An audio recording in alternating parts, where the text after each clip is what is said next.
Gimana apa namanya kronologisnya? Baik, ceritanya begini Mas Hari. Saya lagi ngerjain sesuatu, nulis-nulis dan lain sebagainya. Kemudian masuklah ke kamar, saya duduk di situ. Nah, disitulah ada yang berbisik sama saya Mas Hari. Ada yang berbisik, bisiknya begini. Edi, waktunya kamu sudah di dunia sudah habis. Ini hari terakhir hidupmu, begitu.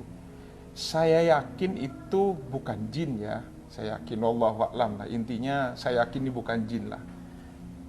Sehingga ketika saya mendengar suara seperti itu, saya itu tidak berdaya. Mau teriak, mau ngomong, mau minta tolong ke siapa, itu tidak bisa. Tidak bisa, sehingga tiba-tiba saya tuh melihat badan saya itu sudah kaku. Ya, kaku. Itu. Itu. Jadi ketika tiba-tiba kayak orang ngerep-repan atau gimana? Ya. Jadi sebenarnya bukan kayak orang rep-repan Mas Hari. Sebenarnya ada proses di situ, ya. Ada proses itu di situ, ada yang namanya proses sakaratul maut tetap ada. Yang maksud saya tiba-tiba itu ketika ruh ditarik itu kerasa, setelah ditarik itu ruh itu kan keluar. Gitu. Jadi proses bagaimana sakaratul maut itu yang saya rasakan itu dari kaki. Ya Allah. Ditarik dari kaki. Dan rasa sakitnya itu, sakaratul maut itu seperti badan kita ditebas atau diiris-iris dengan ratusan pedang.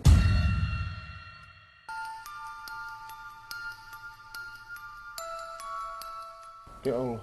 Atau ini kan Idul Adha nih. Ya kita bayangin saja kambing itu dikulitin hidup-hidup. Allah. Ditarik semua kulitnya itu rasanya seperti itu.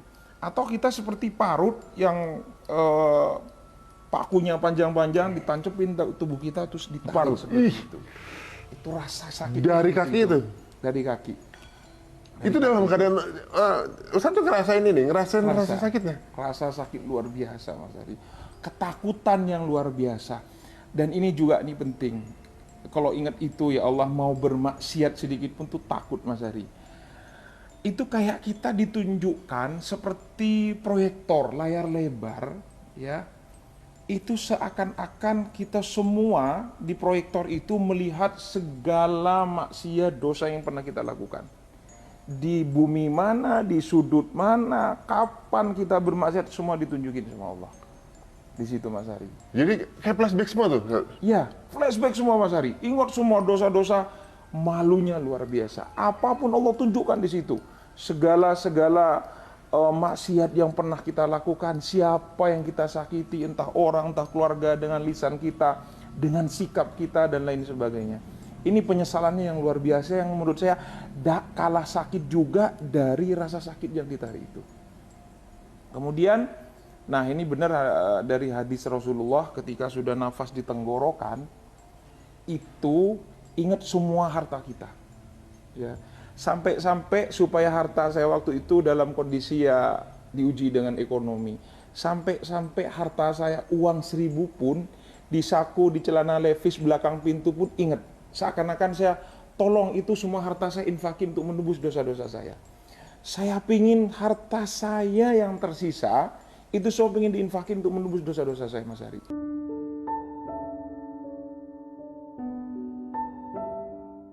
Itu ketika sudah nafas rasanya sudah di sini. Itu apa ya? Saya rasakan sendiri tuh nafas dada itu nggak berdetak. Dada itu nggak berdetak, rasa sakit itu waktu sakaratul maut itu. Dan ruh itu keluar. Ketika keluar, saya seperti tertegun melihat jasad saya itu, badan saya itu kaku. Ya gimana mayat seperti itu? Nah itulah ternyata ketakutan itu bukan cuma ketika proses sakaratul maut, sampai ruh pun keluar, itu juga ada rasa ketakutan yang luar biasa. Nah ini nanti sebenarnya ini banyak kejadian Mas Ari, mungkin nggak cukup saya jelaskan 1 jam 2 jam, tidak akan cukup seperti ini. Ini persis sebelum saya mendirikan pesantren. Ini juga yang menjadi energi saya, semangat saya mendirikan pesantren Tahfiz Motivator Quran Indonesia seperti itu. Ketika saya melihat jasad saya itu Mas Ari, tiba-tiba ada yang berbisik begini, sebentar lagi kamu akan diurus, didatangin mungkar dan nakir. Itu juga nggak kalah mengerikan. Dengar nama mungkar nakir saja itu Mas Hari, itu mengerikan. Saya lari ke sana kemari, saya cari orang minta tolong supaya ruh saya kembali, supaya saya selamat, supaya saya hidup lagi. Ya Allah, hidupkan saya 3 menit saja ya Allah, 5 menit saja ya Allah, supaya saya bersujud kepada Engkau, supaya saya bertobat kepada Engkau, supaya saya melakukan kebajikan-kebajikan. Itu kan terekam di dalam Al-Quran. Dan memang benar di dalam Al-Quran itu, ketika manusia yang wafat meninggal, dia mengatakan, kok hidup saya seperti hanya pagi saja, siang saja, sore saja. Dan itu benar-benar saya rasakan Mas Hari. Nah disinilah ternyata orang kalau sudah wafat meninggal dunia, apalagi naudzubillah ada di neraka, itu tidak akan pernah putus asa, setiap detik menangis kepada Allah untuk balik ke dunia, untuk bertobat, untuk beribadah kepada Allah. Jadi kalau ingat itu Mas Hari, ini yang saya takutkan. Naudzubillah, saya selalu hati-hati supaya lisan saya, sikap saya itu tidak nyakitin orang sedikit pun. Mereka tuh, Ustadz kan sendiri duduk ya, mereka nggak ada yang sadar kalau Ustadz lagi. Iya, nggak ada yang sadar. Disangka Ustadz di kamar aja. Iya, di kamar saja kayak gitu. Dan ini lagi Mas Ari, penting punya anak yang soleh soleha. Di situ ada kedua orang tua, ada orang tua suami istri Mas Ari. Itu mukanya dibakar, hangus, kayak suster ngesot ya, kayak film susternya itu ngesot Mas Ari di bawah itu. Ustadz juga lihat yang di alam sana juga lihat. Semua itu banyak yang kita lihat Mas Ari, banyak. Terus ada kerangkeng, besi-besi yang panas membara. Tahu nggak apa yang dikatakan oleh kedua orang tua ini? Tahu nggak apa yang dikatakan?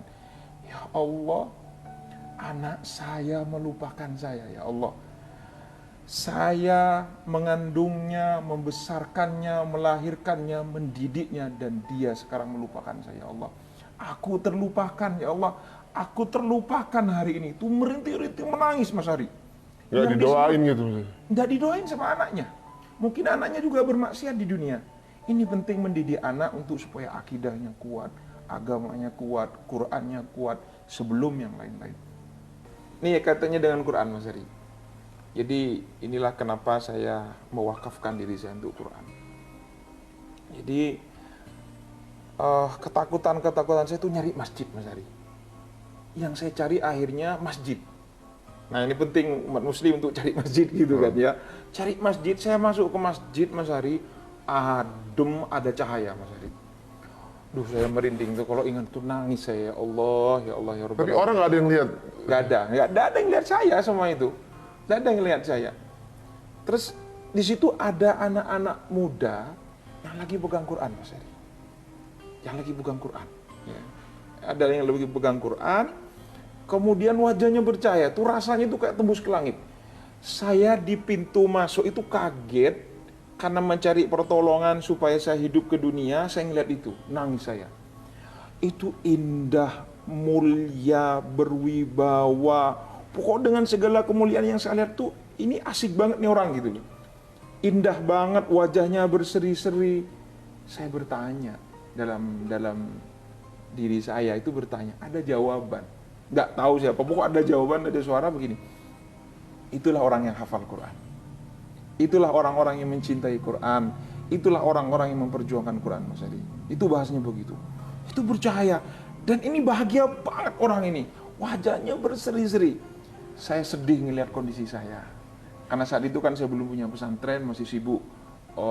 Inilah itulah ya dengan segala kesibukan dunia. Kegiatan gitu, dulu, Ustaz, dulu apa kegiatan? Saya waktu itu ngajar, ya kerja, kemudian jualan lah waktu itu. Saya jualan kayak gitu. Sehingga memang cita-cita buat pesantren itu sudah dari kecil, cuma nggak terwujud. Cuma saya habis di dunia waktu itu ya? Ya, betul. Seperti itu. Nah, akhirnya saya pergi meratapi nasib saya. Sedih, meratapi nasib saya. Flashback selama di dunia itu meratapi nasib saya itu Mas Ari. Saya jalan, tapi yang diantara yang paling bercahaya itu adalah gurunya. Ada kiai, seorang kiai di tengah itu yang ngajarin Quran, itu yang paling bercahaya Mas Ari. saya pergi ke mimbar, tempat imam sholat.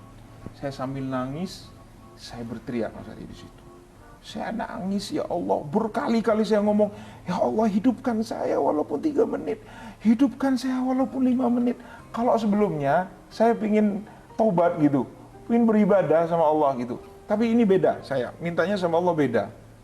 Ya Allah, jika Engkau izinkan saya hidup di dunia 3 menit saja, 5 menit saja, saya pingin taubat, saya pingin zikir, saya pingin sedekah, saya pingin semua kebaikan-kebaikan saya sampaikan kepada Allah. Saya pengen hidup ya Allah, saya pengen balik ke dunia ya Allah.